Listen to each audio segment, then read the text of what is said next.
আসসালামু আলাইকুম। আমি আজকে একটা পিঠা তৈরি করব। পিঠা তৈরিতে লাগবে চিনি, লাগবে আম, লাগবে চাউলের গুঁড়া, লবণ আর কাঁঠালের বিচি সেদ্ধ করে নিয়েছি। এটা ব্লেন্ডার করে চাইলে তারপরে উপরে মলাটা ফেলাবো। আমি কাঁঠালের বিচি ব্লেন্ডার করে নিয়েছি, আম নিয়েছি, আর লাগবে লবণ, পরিমাণ মতো একটু লবণ লাগবে। এখন দেবো চিনি পরিমাণ মতো। আমি আজকে তেল ছাড়া কলা পাতায় পিঠা বানিয়ে দেখাবো সবাইকে। কলা পাতায় পিঠা। এখন দেবো চাউলের গুঁড়ি,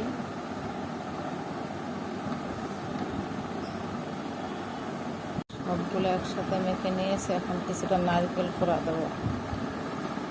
নারকেল কোড়া দিয়ে সবটা একবারে মেখে অনেকটা হয়ে গেছে। আমি পানি ব্যবহার করে নেই, কারণ কাঁঠালের বিচিটা ব্লেন্ডারে দেওয়ার সময় একটু পানি দিয়ে ব্লেন্ডার করে নিয়েছি। আমটাও ছিল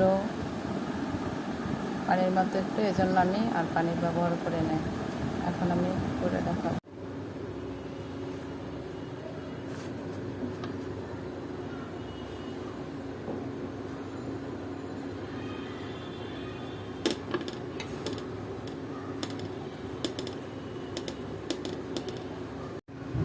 এখন কীভাবে দিয়েছি,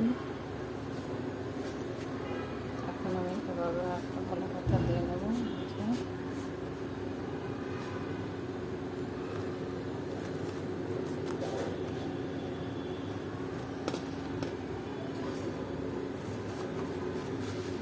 আমি চুলার আগুনটা জ্বালিয়ে দিয়েছি, এখন রেখে দেব।